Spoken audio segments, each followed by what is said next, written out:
This is another one that has grown up in the student ministry, okay? But it's different. She's more fresh out of it because she's younger.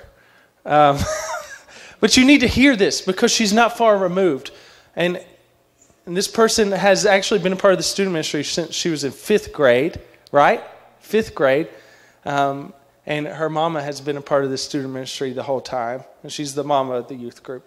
But this person is so special.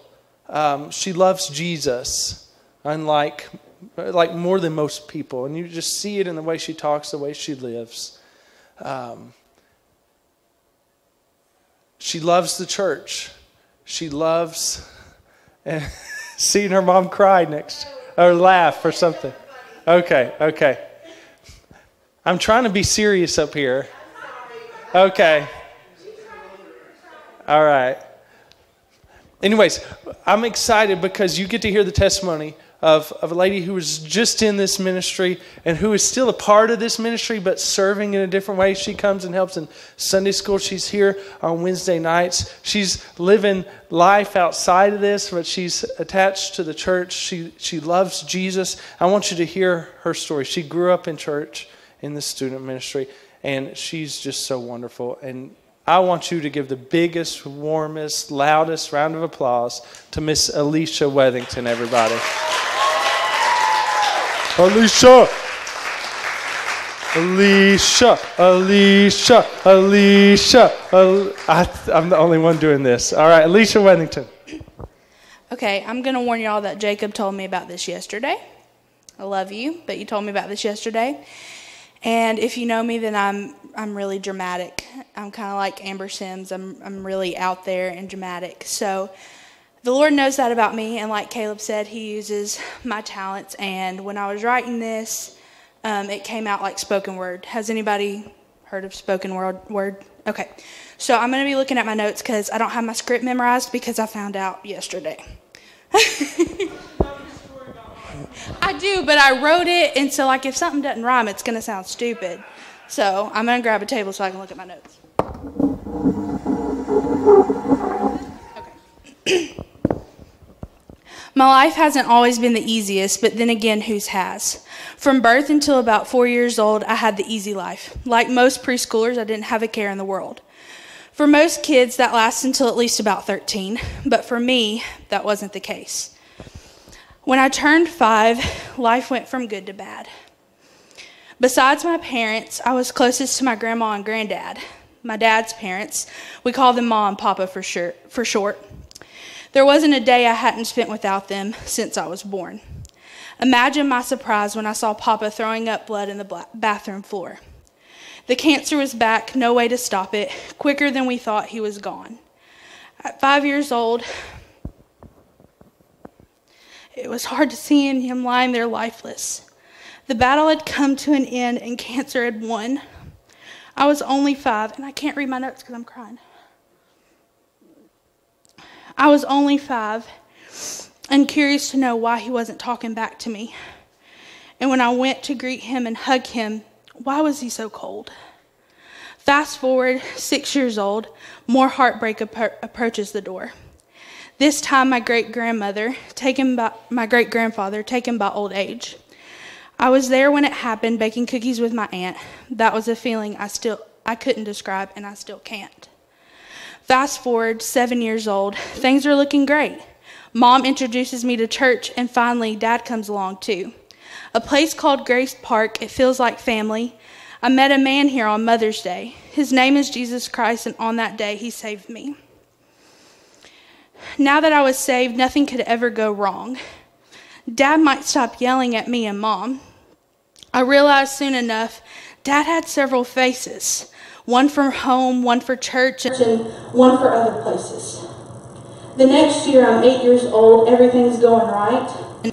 My whole world came crashing down that night. When I found out Dad's with another woman around town, I knew something was up, something just wasn't right. You see, every time I got into Dad's truck, the seat just wasn't right. My mom, my hero, she truly embodies Proverbs 31. She won't let this marriage fail, no, she won't give up. For my sake, she'll work it out. She'll give me the greatest gift, 2 parents, something she didn't have growing up. While all this goes on at home, I'm being bullied at school. I was never the cool girl. I've always loved books and movies. Harry Potter, all things nerd. Teacher's pet, I was the biggest suck-up. I begged and I pleaded, and finally, my family sent me to Christian community. Life was getting better. Dad is still here. But why is Mom still crying so many tears? I thought life was going to be good here. Fast forward, I'm 9 years old. We're leaving Grandma's when Nana gets a call. Me and Kinsey are in the back seat of the Camry, not sure what's going on. Nana speaks up. Your Aunt Jennifer has died way too soon. The drugs ate away at her body. They took her down to a place you girls never want to be. Please, please, please listen to your Nana's warning. That pain is something I couldn't endure and something I can never forget about. Fast forward, 10 years old, barely getting by. Then I found out my Uncle Bubba died. That's when I cry out, how much more, Lord? I thought you promised to restore, but instead everything's going wrong. I guess Satan really has come to steal, kill, and destroy. Oh, but wait, it gets way worse. Dad's decided to leave for good this time. He met a woman on the computer screen and has decided to go to Washington to pick up her and his new family. 3 boys to be exact, because I wasn't enough. 10 years old, here I am already having self-doubt. I loved drama and I loved plays, so I thought I can play this part out. I can make it look so great. I'm okay, everything's fine. Jesus will win over all this in time.